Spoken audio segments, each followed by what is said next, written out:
자, 안녕들 하세요. 굉장히 많이 추워졌죠? 전 안 추워요. 열이 많아갖고. 자, 오늘도 연락에 강의를 시작해 봐야 되겠죠? 오늘은 3시간을 이렇게 짰습니다. 첫 시간에는 재산세 마무리. 그 다음 두 번째 시간에는 종합부동산세. 그 다음에 마지막 시간에는 소득세법 일부. 이렇게 해서 세 가지 조세에 관한 걸 정리해 볼까 합니다. 맨 먼저 여러분이 갖고 있는 교재 몇 쪽이냐 그러면은 467쪽인가요? 물어본 제가 잘못이죠. 467쪽에 보면은 재산세, 과세 표준 및 세율이라고 나와 있죠. 여기서부터 출발을 할까 합니다. 맞나요? 그러면 재산세, 과세 표준과 세율은 그냥 편하게 공부하시면 돼요. 작년에 여기에서 문제가 주어졌으니까. 세율에 관해서는 한 문제가 독립문제로 출제가 됐습니다. 과세 표준은 다른 문제에서 지문 하나 맞냐 틀리냐 이렇게 주어졌죠. 그래서 첫 시간에 과세 표준과 세율에 대해서는 크게 신경 안 써도 됩니다. 좀 피곤하신 분은 잠깐 요때 줘라도 괜찮아요. 해당이 유머해도 안 먹히네요. 자, 그럼 제일 먼저 그래도 꿋꿋하게 해나가야 되겠죠. 자, 과세 표준이다. 그럼 먼저 공식을 우리가 해봤습니다. 개강 때부터 배웠던 공식이 과세 표준 곱하기 세율은 산출세액이다. 어떤 금액으로 세금을 계산하느냐? 이게 첫 번째가 되는데 이렇게 따져보면 돼요. 취득세 신고해야죠.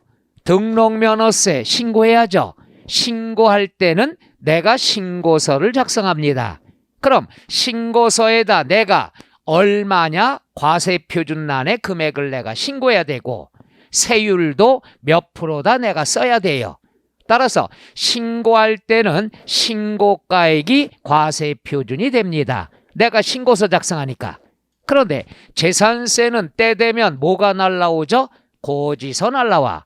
그럼 항상 고지서에는 세금이 인쇄돼서 온다는 얘기죠. 그럼 나는 신고도 안 했는데 정부는 어떤 금액으로 세금을 계산했냐? 이게 문제가 되겠죠.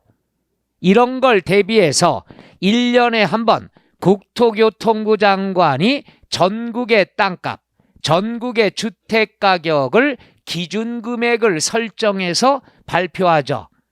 땅으로 본다면은 개별 공시지가라는 것 들어보셨죠? 그 다음 단독주택가격, 공동주택가격. 그러니까 1년에 한 번씩 전국의 땅값, 집값을 기준금액으로 발표합니다. 그 금액이 바로 시가 표준액이 된다는 것. 그러니까 고지서 날라올 때 지방세는 항상 과세 표준이 뭐로 잡히느냐? 시가 표준액으로 잡히는 거예요.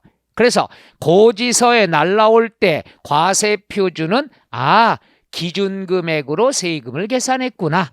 그 기준금액을 뭐라고 표현한다? 시가 표준액이라 합니다. 그러니까 최소한 정부에서는 이 금액 정도는 걷겠다. 네 재산의 가치는 이 정도로 인정해 주겠다. 이게 시가 표준액이 됩니다. 그래서 재산세처럼 고지서가 날라올 때 세금의 산출의 기준은 뭐가 된다? 시가 표준액이 되는 거예요. 그러면 시가 표준액 끝 이러면 되는데 재산세 과세 대상이 5개가 있죠. 5개가 뭐뭐 있습니까? 토지, 건축물, 주택, 선박, 항공기가 있어요. 그런데 예전에는 재산세만 냈었는데 이제 종부세가 신설이 되면서 재산세 내는 사람이 추가로 종합부동산세도 부담이 되죠. 그러면 저항이 세요 안 세요? 작년까지는 재산세라는 것만 냈는데 올해부터 새로 생겼다고 종부세 부담까지 내라 그러면 2번 내는 거니까 억울하다는 얘기죠. 불만이 있어. 그러니까 달래려고 만든 제도가 공정시장 가액 비율 제도예요. 공정시장 가액 비율이라는 건 시장 경기에 따라 공정하게 비율을 정할게. 좀 더 쉬운 말로 알았어 깎아줄게. 깎아주는 제도가 공정시장 가액 비율이란 얘기죠. 이건 뭐냐? 과거에 종부세가 생기기 전에는 시가 표준액 100%가 과세 표준이야. 예를 들어서 100억이다 그러면 100억에 대해서 세율 곱했어.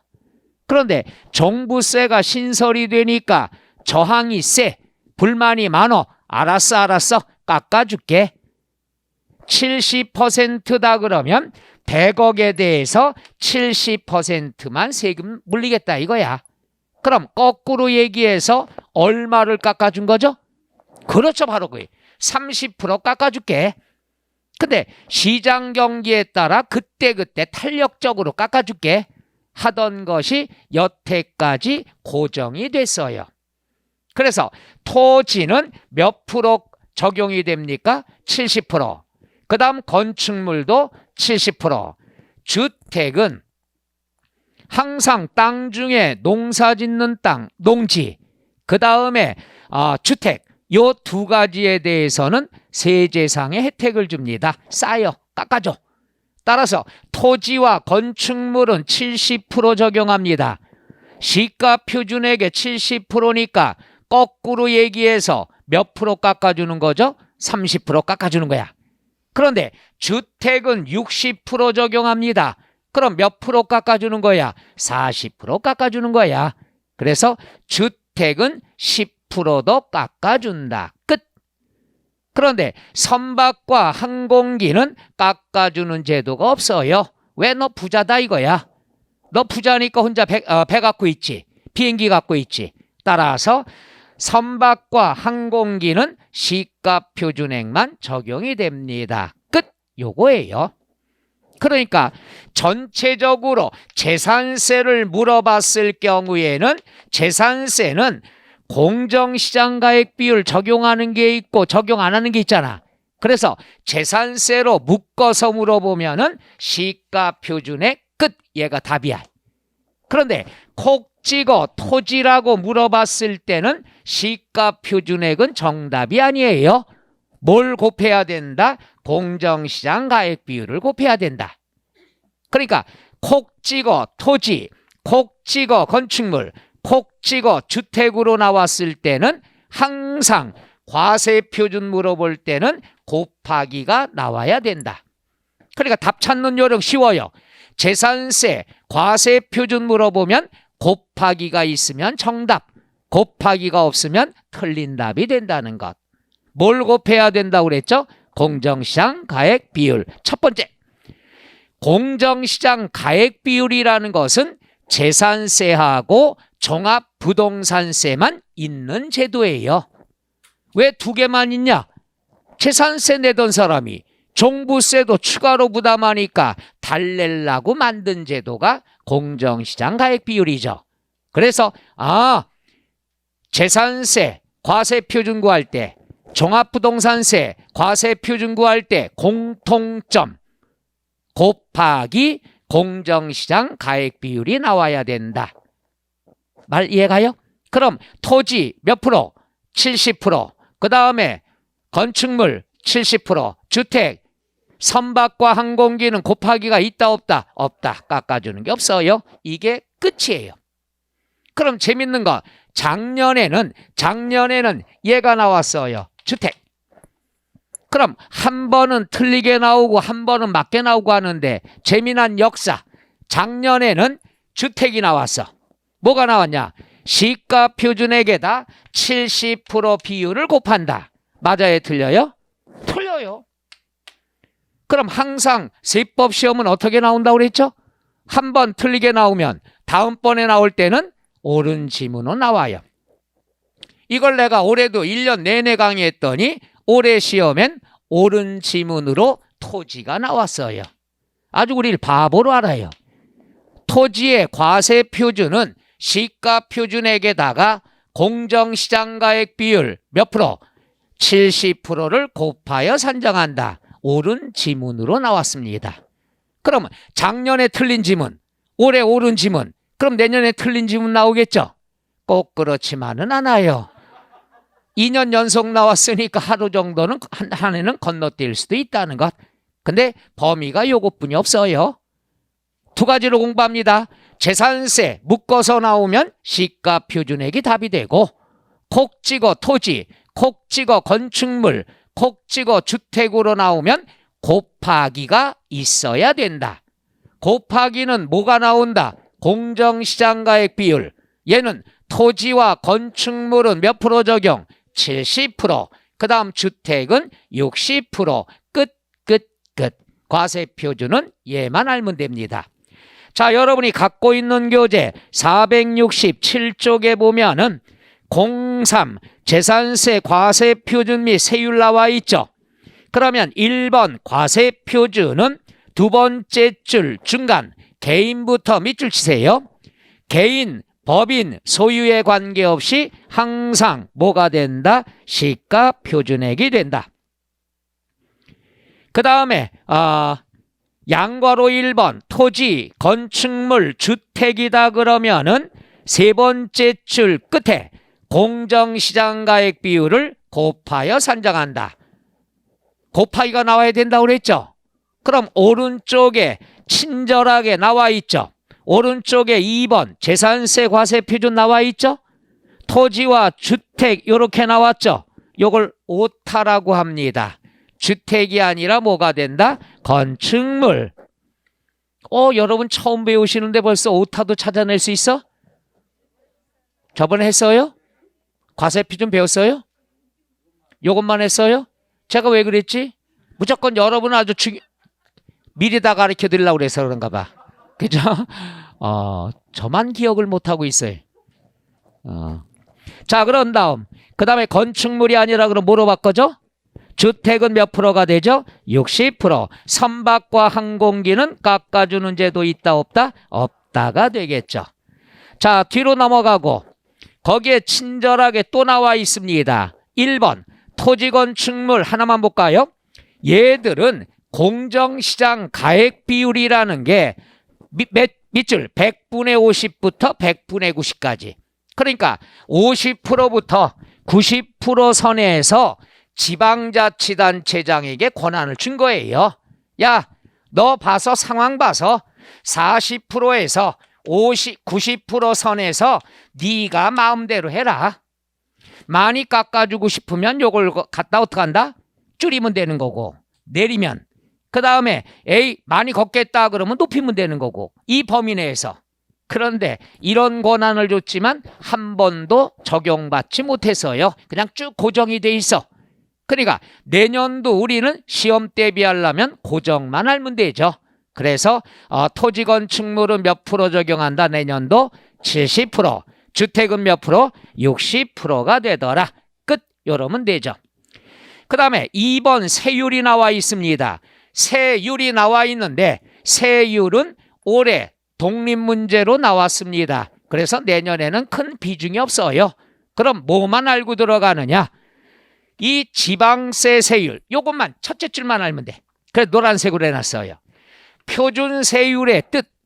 표준세율은요, 우리가 취득세 세율, 등록면허세 세율, 재산세 세율이 다 표준세율입니다. 다시 말해서 지방세에서 통상 적용하는 세율의 이름을 뭐라고 얘기한다? 표준세율. 지방세 표준세율, 취득세 표준세율, 재산세 표준세율. 끝. 그러면 표준세율은 항상 지키지 않아도 됩니다. 왜 지키지 않아도 되느냐? 탄력세율이 따라다니니까. 그럼 탄력세율, 탄력이라는 게 뭡니까? 느릴 수도 있고 줄일 수도 있다. 표준세율이 있지만 표준세율의 100분의 50 범위 내에서는 느릴 수도 있고 줄일 수도 있다.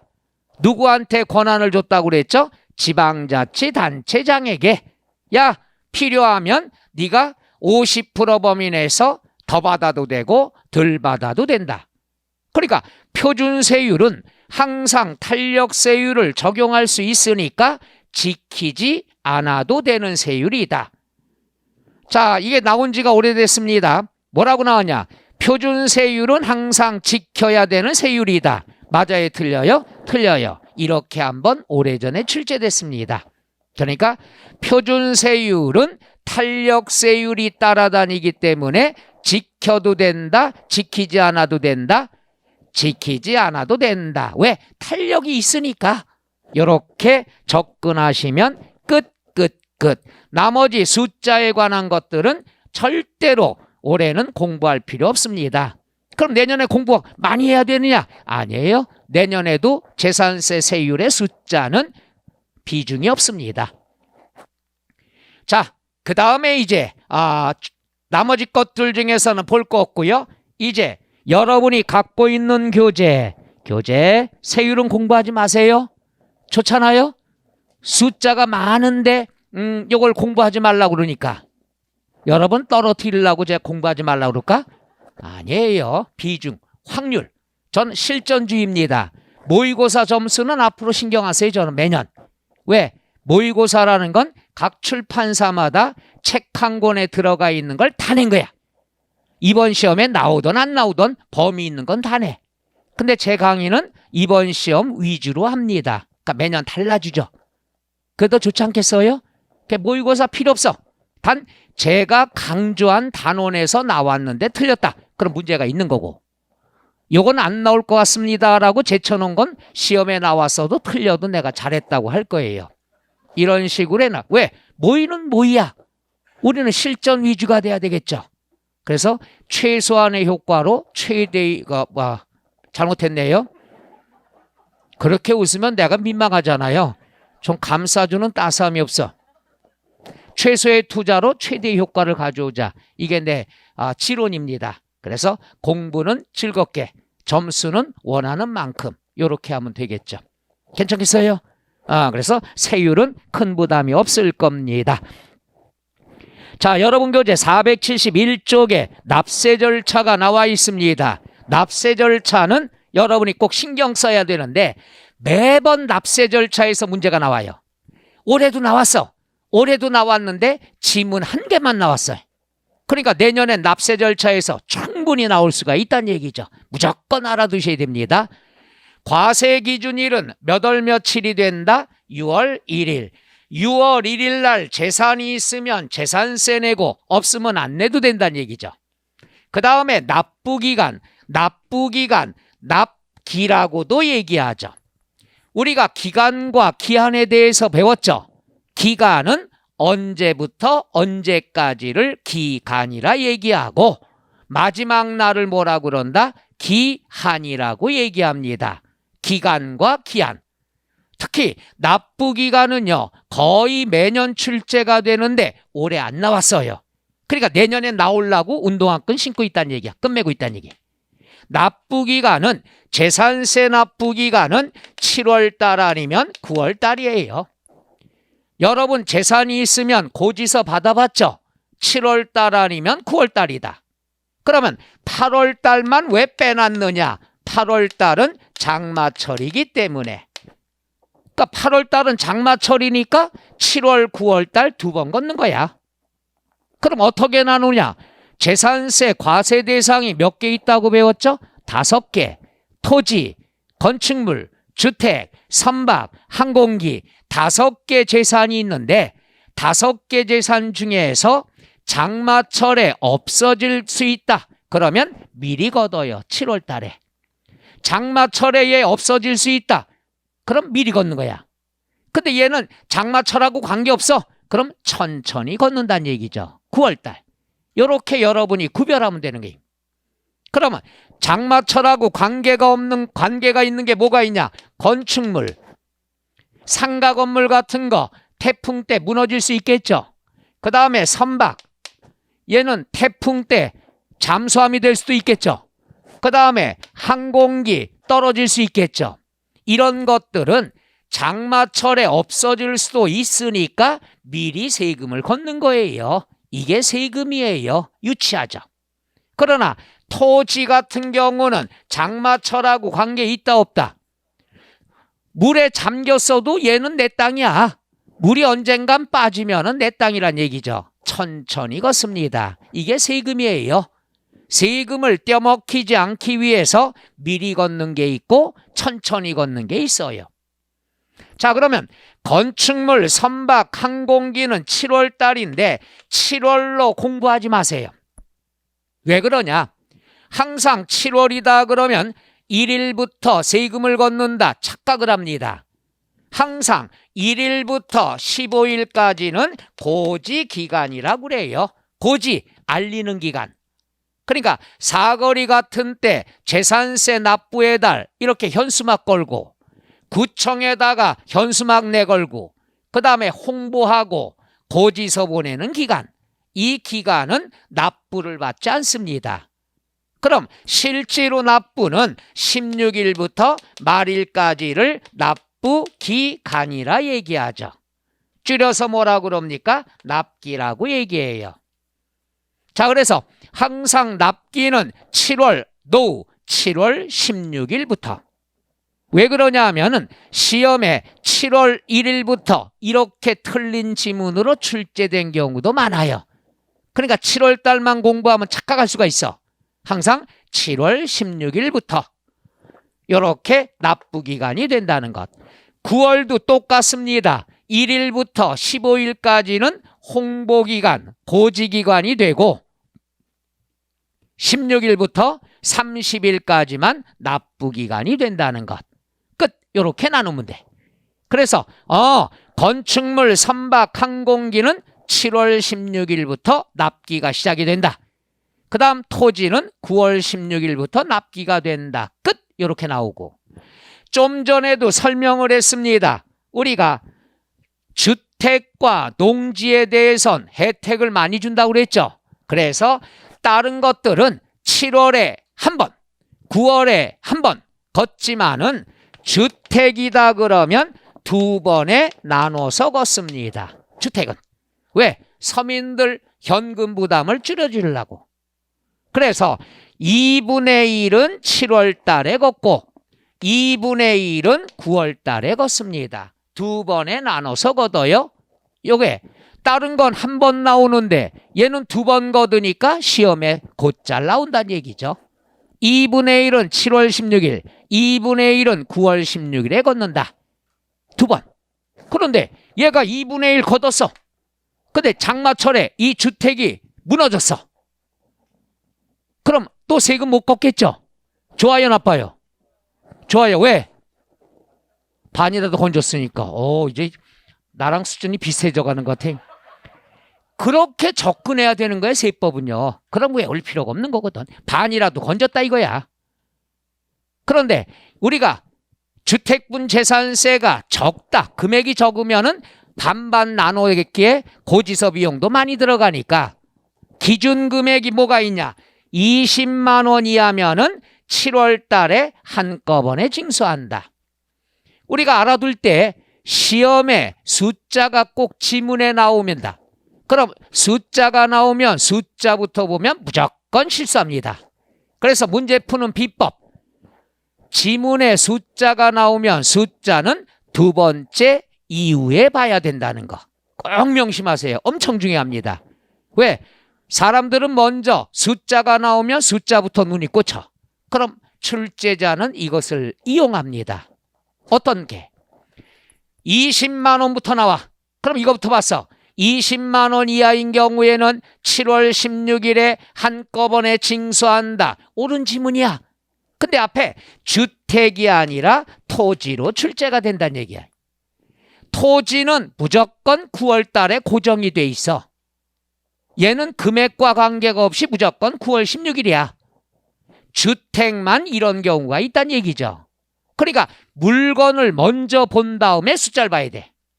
물건을 먼저 안 보면 옳은 지문이거든. 그러니까 20만 원 이하, 나 이거 뒷다 잘해. 20만 원 이하는 7월 16일에 한꺼번에 징수한다. 많이 했던 거야. 요거네 옳은 거 공인중개사라 불러다오. 합격자 발표 날 전원이 꺼져 있습니다. 이렇게 나오는 거예요. 왜? 앞에 얘가 있는데. 그래서 항상 숫자는 두 번째 이후에 보고 물건부터 보라 이거야. 물건 항상 동그라미 치는 거야. 주택, 주택은 무조건 9월이야. 금액 필요 없어. 그럼 틀렸다는 게 금방 나타나잖아. 주택, 얘는 2번에 나눠내지만 20만 원이 하면 한꺼번에 징수한다. 옳은 얘기다 이거죠. 그 다음에 또 이렇게 나온 적이 있어. 요거 이렇게 틀리게 나온 적이 있고. 또 하나는 뭐가 있느냐. 주택 20만 원 맞았어. 그런데 우리가 주택은 7월 달에 2분의 1, 9월 달에 2분의 1이죠. 그런데 20만 원이 하면 한꺼번에 징수하죠. 한꺼번에 징수할 때 우리가 날짜 배울 때 배웠죠. 날짜가 여러 개 있으면 세금은 그중에 어떤 날? 빠른 날. 그러니까 7월, 9월에 있는데 한꺼번에 징수할 때는 빨리 걷어요. 몇 월 달에? 7월 달에. 근데 시험에는 한꺼번에 9월 16일에 징수한다. 한꺼번에 걷는데 나중에 걷는 건 세금이 아니죠. 빨리 걷는다고 그랬죠. 바로 이게 시험에 출제가 다 됐던 것들이에요. 그래서 주택만 이런 제도가 있고 한꺼번에 징수할 때는 7월 달에 빨리 징수한다는 것.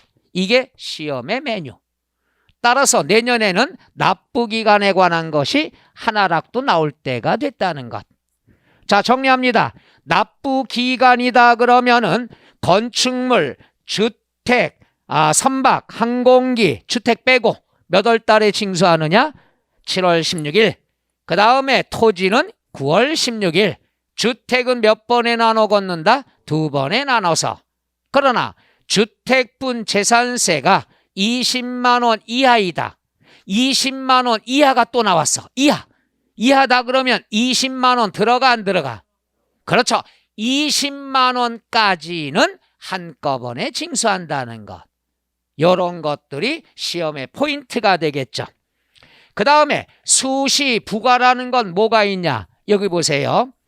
우리가 재산세는 납부기간이 납기가 정해져 있어. 그러면 다른 분들은 다 7월달, 9월달 기다려줘. 죄송합니다. 이분은 7월, 9월까지 기다리지 않아. 이분은 수시로 걷어. 돈 생길 때마다. 그럼 이분한테 불이익 주는 거죠. 왜 그러냐? 죄송해요. 이분을 7월 달까지 기다렸다가는 떼먹힐 우려가 있을 때. 또 하나는 과거에 실제로 떼먹은 경력이 있을 때. 그럼 다른 분들은 7월까지 기다려주지만 이분은 그때까지 기다리지 않아. 수시로 돈 있을 때마다 걷습니다. 이걸 뭐라 그런다? 수시 부과. 또 어떨 때가 있느냐? 하나 미리 얘기할게요. 아파트 주택이 있다. 고지서는 중요합니다. 주택별로 고지서가 발부가 돼. 예를 들어 내가 아파트가 3채가 있다. 그럼 고지서 몇 장 나온다? 3장이 나옵니다.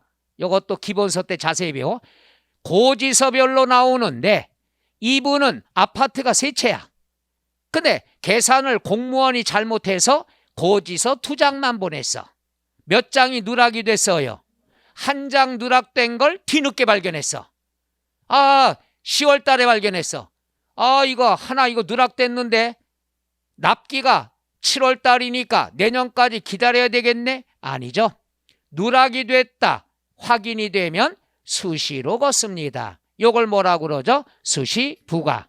그러니까 내년에 납기가 결정이 됐다, 고정이 됐다 하더라도 누락이 됐다든가 떼먹힐 우려가 있으면은 수시로 걷는다. 이걸 뭐라고 그러죠? 수시 부과라 얘기합니다.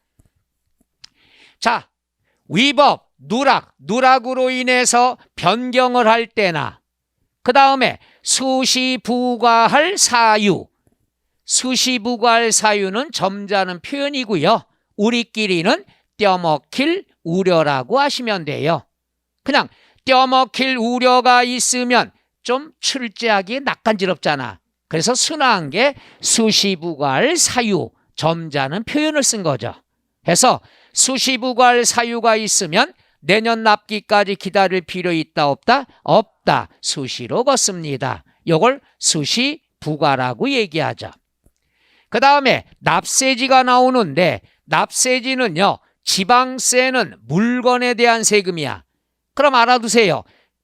두 가지를 앞으로 배우는데 항상 소재지하고 주소지 얘를 항상 배웁니다. 재밌는 건 작년까지 나왔는데 올해 안 나왔어. 그럼 내년에 지문 하나 나오겠죠. 이런 것들.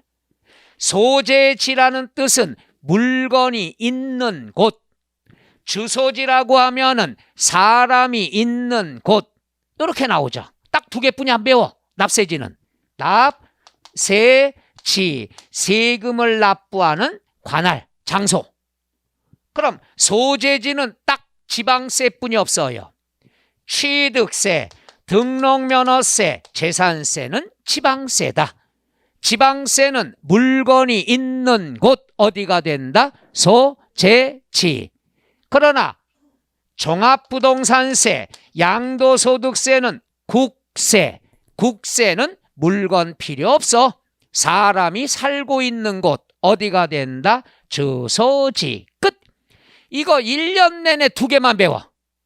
근데 재작년인가 경우에는 지문이 두 개나 나왔어요.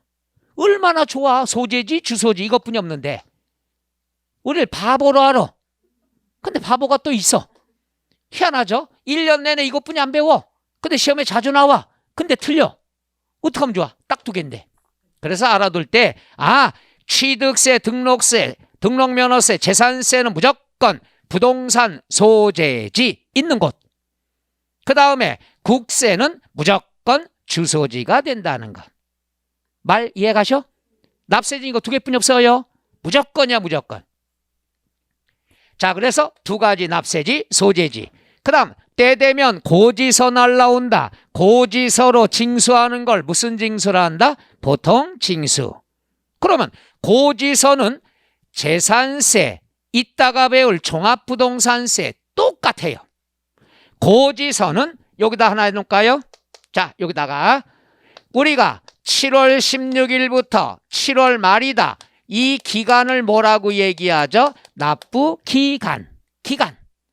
그 다음에 요 날은 첫날이니까 개시일이라고 그래요. 요 날은 마지막이니까 종료일이라고도 하고 납부기한이라고도 얘기를 해요. 그러니까 요 때부터 요 때까지는 기간, 첫날은 개시일, 마지막 날은 종료일 또는 기한 이렇게 용어를 사용합니다. 그러면 고지서는 언제 보내냐? 미리 보내요. 고지서 미리 보내는 거 아시겠죠? 야, 이만큼 나왔으니까 빨리 돈 준비해. 그럼 재산세나 종부세 고지서 보내는 건 똑같습니다. 늦어도 납기 개시 5일 전까지. 늦어도 납기 개시 5일 전까지 우리가 고지서 보냅니다. 그러면 그냥 5일 전 이렇게만 알아두면 돼. 예를 들면 7월 16일이 계시면 뭐 한 7월 11일까지는 고지서 보내겠죠. 이건 여태 시험엔 안 나오고 5일 전까지만 알아두시면 되겠죠. 재산세, 종합부동산세 똑같습니다. 고지서가 나왔다. 늦어도 납기 개시 며칠 전까지 5일 전. 그러니까 돈 마련할 시간을 며칠 주는 거예요. 천만의 말씀. 여러분이 누군데 이때 내는 사람 있어? 다 이때 내요. 이상하죠, 심리들이. 미리 내면 좀 아까운 거 그런 생각이 드나 봐. 끝에 마지막 날까지 버티다 내요. 그리고 오전에 안 내. 점심때 친구분하고 칼국수 드신 다음에 천천히 은행 가.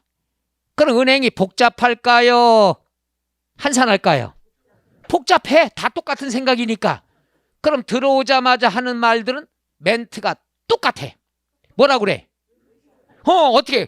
여러분 지금 대답이 왜 이렇게 많아? 똑같이 대답 나오잖아. 이게 전국 사람, 전 국민이 똑같다는 얘기예요. 묘하죠? 그래서 여러분들 나중에 내가 세무서에 5월달이 제일 바쁘거든요. 종합소득세 확정신고 5월, 양도소득세 확정신고 5월. 그래서 그런데 구경 가보면 재밌어요. 나중에 한번 얘기를 해드릴게. 대답 멘트가 지금처럼 똑같아. 어느 지역을 가나. 왜? 생각이 다 똑같으니까. 그걸 또 어디서 느낄 수 있냐 하면은 바로 시험 볼 때. 여러분이 어려워해. 그 전국 사람이 다 어려워. 여러분이 만만하게 봐. 전국이 다 만만하게 봐. 똑같아 생각이. 바로 세금 내는 거랑 똑같아요 마음이. 그죠? 끝날 가서 마지막 날 가서 아이고 왜 이렇게 사람이 많어. 똑같은 생각 가졌으니까. 이 과목이 왜 이렇게 어려워. 전국이 다 어렵게 생각하니까. 세법은 전국이 다 만만하게 봐. 그래서 다른 과목은 뭐예요? 공부했는데도 어려워. 공부 많이 했는데도 어려워. 세법은 공부 안 하고 어려워. 그러니까 명언이에요. 그렇잖아요. 그런 식으로 하니까 세법은 나와서 열심히만 잘 들어도 12개 이상만 맞으면 되는 거예요. 다 맞으려는 생각하지 말고. 오케이?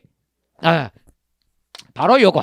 그래서 납세고지서가 나왔다. 그럼 무조건 납기 개시 며칠 전까지 5일 전까지 발부한다. 재산세, 종합부동산세.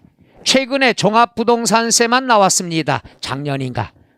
재산세는 안 나왔어요. 돌아가면서 출제가 되겠죠. 똑같으니까. 자, 그 다음에 나와 있는 것이 뭐가 있느냐 그러면 요거죠. 고지서 한 장당 재산세로 징수할 세액이 2,000원 미만이면은 징수를 안 한다. 요거는 소액 액수가 적으면은 징수를 걷는 거를 포기한다. 소액 징수 면제 제도. 이건 뭐냐?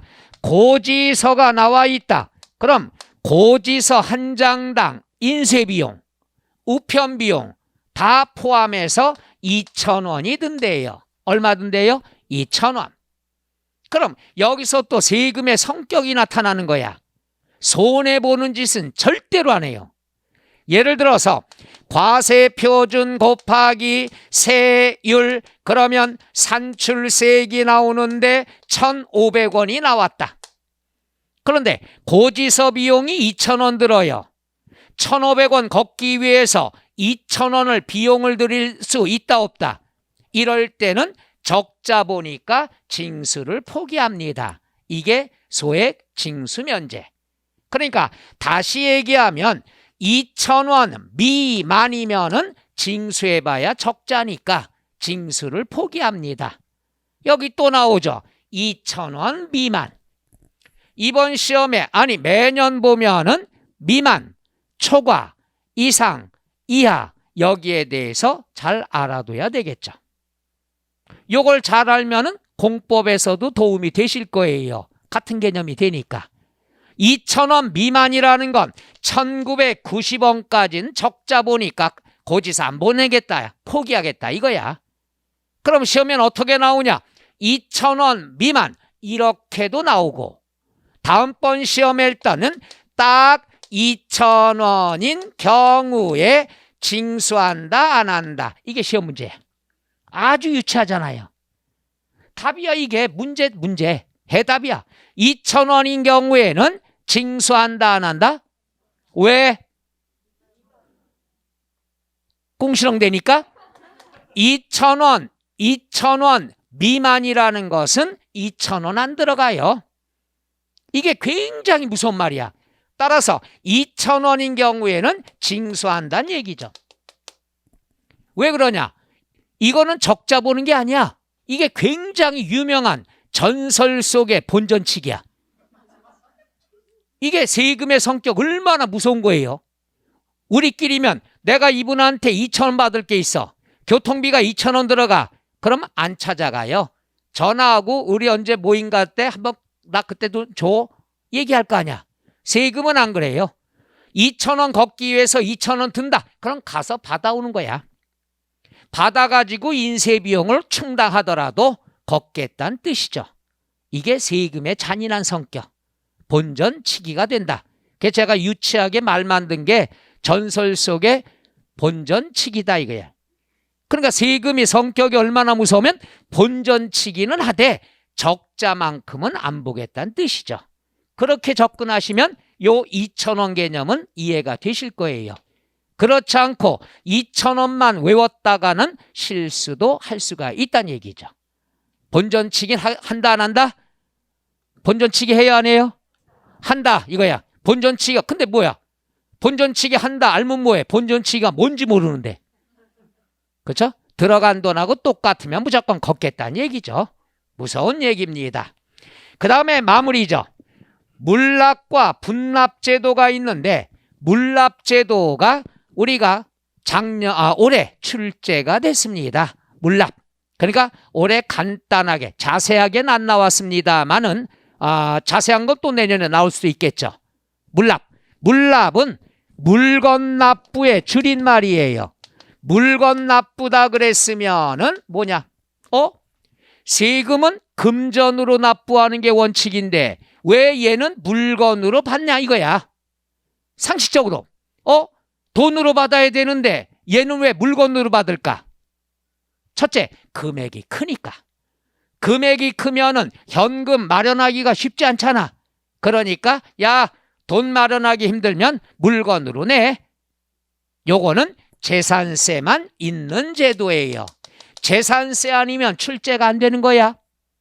예전에는 물납제도가 종부세, 양도소득세 있었는데 하다 보니까 물건으로 다니는 거야. 그럼 정부가 예산을 집행해야 되는데 부동산뿐이 없어. 그럼 이걸 양도할 땐 또 비용이 발생할 거 아니야. 뭔 말인가 이해 가시나? 그래서 다 폐지를 시키고 재산세 하나만 남은 거야.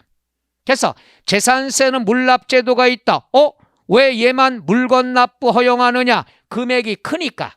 세금이 액수가 크니까. 그럼 얼마가 기준이냐? 1,000만 원 초과할 때. 재산세 납부세액이 1,000만 원 초과하면은 금전으로 납부할 수가 있다. 물건으로. 그럼 물건은 김치냉장고 되냐? No. 부동산만 됩니다. 만 부동산만. 부동산만 되는데 시험엔 얘가 곧잘 나오죠. 자, 봐요. 예를 들어서 경기도 고양시다. 그럼 재산세는 고양시 예산이야. 고양시에서 받았어. 그러면 이분이 물납을 부동산으로 내면 그 부동산은 누구 소유가 되죠? 고양시의 소유가 되는 거야. 따라서 고양시에서 관리하고 유지해야 돼. 그런데 이분이 고양시에 살면서 재산세를 제주도에 있는 땅으로 물납을 한다. 그럼 제주도에 있지만 이 땅은 고양시 재산이 되는 거죠. 세금 대신 냈으니까. 그럼 관리하고 유지해야 되는데 비용이 많이 들어가겠죠. 관리도 힘들잖아. 이런 경우는 No, 거부할 수가 있습니다. 그래서 항상 부동산은 어디 안에 있는 것만 관할 구역 안에 부동산만 허락을 해줍니다. 그래야 시청에서 관리하기 쉬우니까. 그래서 중요한 건 관할 구역 안에 부동산만 된다는 거. 그러면 부동산만 돼. 어디 있는 거? 관할 구역 안에 있는 거. 관할 구역이라는 건 시군구 안이라는 말과 똑같죠. 시군구가 관할 구역이니까. 그럼 얘가 시험에 나올 땐 항상 둘로 나눠요. 하나는 옳은 지문. 관할 구역 안에 부동산으로만 옳은 지문. 틀린 지문. 관할 구역과 관계없이 이렇게 나오면 틀린 거란 얘기죠. 말 이해가요? 바로 이런 게 시험 문제야. 아주 심오한 게 아니야. 착각 유도하는 게 나오죠. 관할 구역만 읽고 뒤에 안 읽어. 다 맞겠거니. 근데 뒤에 관할 구역과 관계없이 이렇게 나오면 틀린 지문이란 얘기죠. 항상 물납은 관할 구역 안에 부동산만 된다는 것. 아주 유치하지 않아요? 이런 게 세법 문제예요. 이런 게. 자, 그 다음에 나머지 절차에 관해서는 우리가 1, 2월 달에 자세히 배웁니다. 그 다음에 분할납부. 분할납부는 분납 2번에 나눠내는 거예요. 여기서 알아두세요. 분할납부는 항상 2번만 나눠내는 거야. 3번, 4번 안 되는 거야. 그럼 분할납부라고도 하고 분납이라고도 얘기합니다. 2번 나눠내. 그럼 또 따져봐야죠. 세금은 한꺼번에 내야 돼. 일시불이야. 일시불인데 얘는 왜 분납을 허용합니까? 얘는 왜 나눠내요? 그럼 뭐예요? 금액이 크니까. 금액이 크니까 부담될까 봐 2번에 나눠내라 이거야. 그럼 얼마 기준이냐? 250만 원 초과할 때만. 그러니까 1000만 원 초과하면 물건 납부할 수 있고 250만 원 초과하면은 두 번에 나눠낼 수 있다. 그러면 한 번 내고 야, 나 이거 내년에 나눠낼래. No. 한 번 내고 2개월 이내에 나머지를 내야 된다. 계산 문제는 별로 없어요. 뭐만 알면 되느냐? 분납의 조건. 납부할 세금이 얼마 초과? 250만 원 초과. 몇 개월 이내?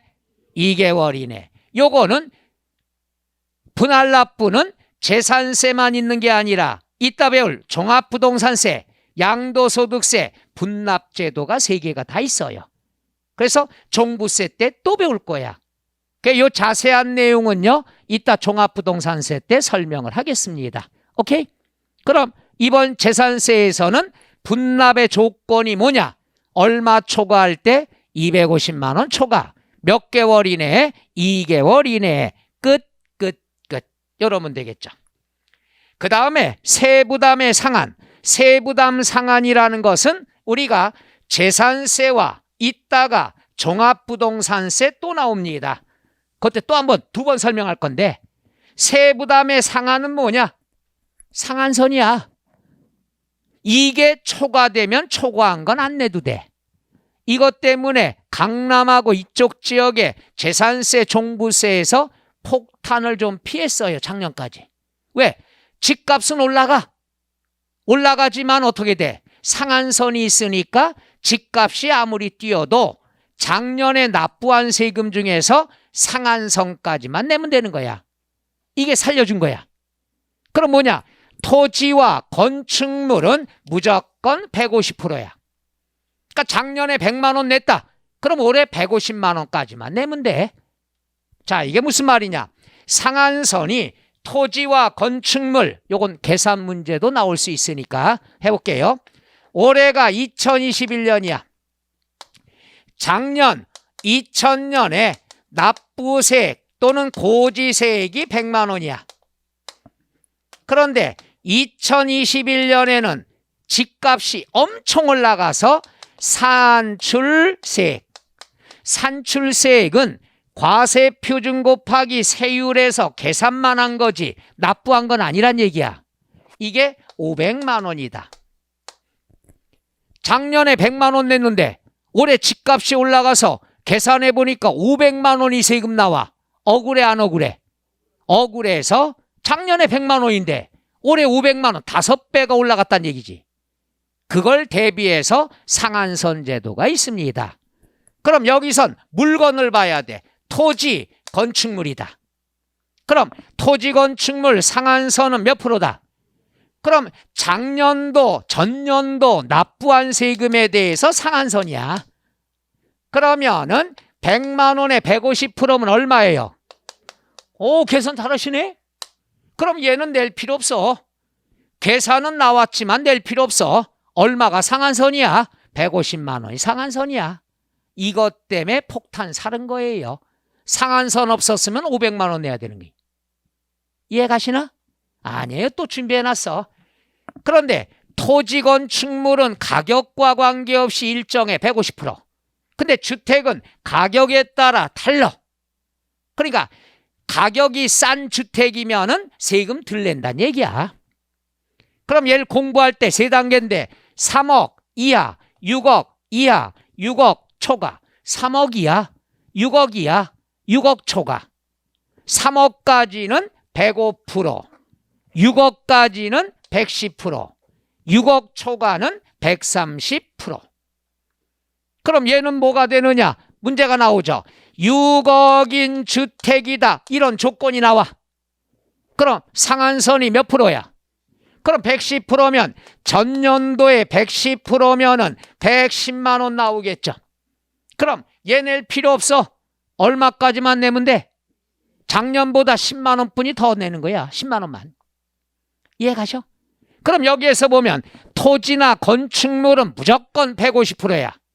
근데 주택은 가격에 따라 3단계가 있죠. 그럼 뭐가 시험에 나올까? 주택이 나올 확률이 높죠. 어이? 과거에 어떻게 나왔냐? 주택은 150%다 이렇게 나왔어. 맞아 틀려? 틀리게 나왔어. 그럼 내가 얘기했죠. 과거에 틀리게 나왔으면 다음에 나올 때는 그렇지. 바로 이 얘기를 올해 1년 내내 했는데 올해 이게 나왔어요. 이거 중요하다고 별표시 형광펜 한 사람 억울할 거야. 이게 나왔어. 작년에 뭐가 나왔냐? 6억짜리 주택 얘가 나왔어. 그럼 100분의 110, 110%다. 맞아요 틀려요? 옳은 지문으로 나온 거야. 계산 문제가 아니라. 뭐라고 나왔냐? 6억짜리 주택의 세부담 상한은 100분의 110이다. 맞아요 틀려요? 맞아요. 옳은 지문. 그럼 내년에는 얘는 나올 확률이 있다 없다? 에? 없을 수도 있다? 거의 없기가 쉽다. 이렇게 얘기하면 되겠죠. 대신에 종합부동산세 세부담 상한 제도가 있으니까 거기서 나올 수가 있다는 얘기죠. 그래서 이따가 한 번 더 비교 설명해 드리려고. 그럼 재산세와 종부세 공통사항이 뭐가 있냐? 첫째, 과세 표준 구할 때 곱하기 공정시장 가액비율 제도가 있다는 것. 두 번째, 과세 기준일은 똑같다는 것. 세 번째, 고지서도 늦어도 납기 개시 5일 전까지. 그 다음 세부담 상한 제도가 있다는 것. 이 공통적인 걸 꼭 알아둬야 됩니다. 그래서 정리하면 세부담 상한 제도와 그 다음에 공정시장 가액비율 제도는 재산세와 종부세만 있는 제도다. 끝! 이러면 되겠죠. 1년간 배웠는데 이게 나온 거 아니야. 3억이야, 6억이야, 6억 초과를 1년 동안 내가 얘기했어. 105, 110, 130. 근데 요게 출제가 됐으니까. 그래서 평상시에 제가 이렇게 강조하는 것들은 눈여겨보세요. 그럼 그것은 나올 가능성이 높은 것들이니까. 전 개강 때부터 이번엔 뭐가 비중이 큽니다. 얘는 필요 없습니다. 구별해 주잖아. 근데 꼭 집에 가서 이건 올해 내년에 나올 가능성이 적습니다. 이것만 별 표시해놓고 읽으면 골치 아픈 거예요. 자, 여기까지가 해당이 됩니다. 471쪽에 맨 밑에 04번 재산세 납세 절차 나와 있죠. 자, 그거 한번 간단히 밑줄 칠까요? 자, 471쪽에 1번 과세기준일 몇 월 며칠? 2번 밑줄 납부기간. 납부기간은 박스. 건축물 선박 항공기는 7월 16일부터. 주택은 2분의 1은 7월 16일. 나머지는 9월 16일. 토지는 무조건 9월 16일. 오케이? 그 다음에 오른쪽에 1번 동그라미 주택. 주택을 먼저 봐야 돼요. 20만 원이 하면 7월 16일부터 한꺼번에 징수할 수 있다 없다? 있다. 왼쪽에 동그라미 2번 밑줄 수시분. 수시분은 거기 있는 세 줄을 다 밑줄을 치세요. 시험 때 토시도 안 틀리고 고지문대로 나옵니다. 포인트는 누락이 됐거나 수시부가 사유가 발생할 때는 수시부가 할 수 있다는 것. 그 다음 뒤로 넘어가서 납세지. 납세지는 1번 토지. 그것만 보세요. 밑줄 소재지. 4번의 징수 방법은 1번 밑줄 보통징수. 고지서 보낸다는 얘기죠. 그 다음에 니은.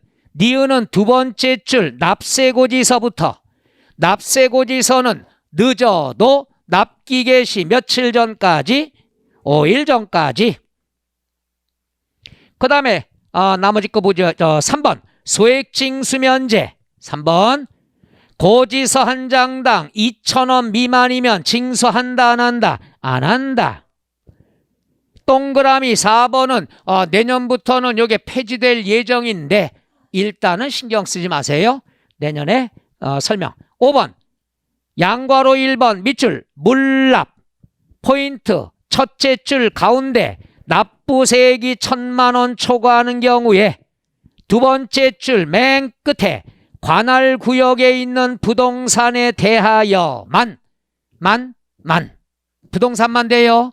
어디 있는 부동산만 돼요? 관할 구역 안에 부동산만. 그 다음에 473쪽에 양괄호 2번 밑줄 분할납부. 여기서 포인트는 첫째 줄 가운데 납부세액이 얼마 초과? 250만 원 초과. 세 번째 줄 한 번 납부하고 나머지는 몇 개월 이내에? 2개월 이내에. 6번 밑줄 세부담 상한. 1번 동그라미 토지, 2번 두 번째 동그라미 건축물. 토지와 건축물은 두 번째 가운데 100분의 150. 100분의 150을 초과하면 없는 걸로 본다는 얘기예요.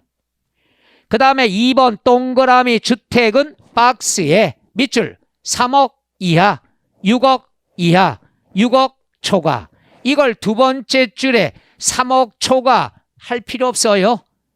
3억 이하, 6억 이하, 6억 초과, 105 동그라미 110, 130 끝. 이렇게 아시면 되겠죠. 그 다음에 부가세는 밑줄 재산세에는 20%에 해당하는 금액이 쫓아다닌다. 어떤 세금이? 지방교육세가 끝. 이러면 되겠죠. 거기까지가 재산세에 관한 것이 되죠. 여기서도 세부담 상한 주택이 나왔다. 그럼 다음에 토지가 또 나올 수도 있겠죠.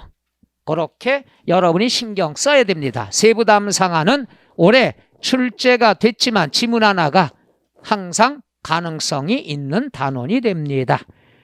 그 다음에 파트 3에 국세 476종 나와 있습니다. 요거는 우리 좀 쉬었다 할까요?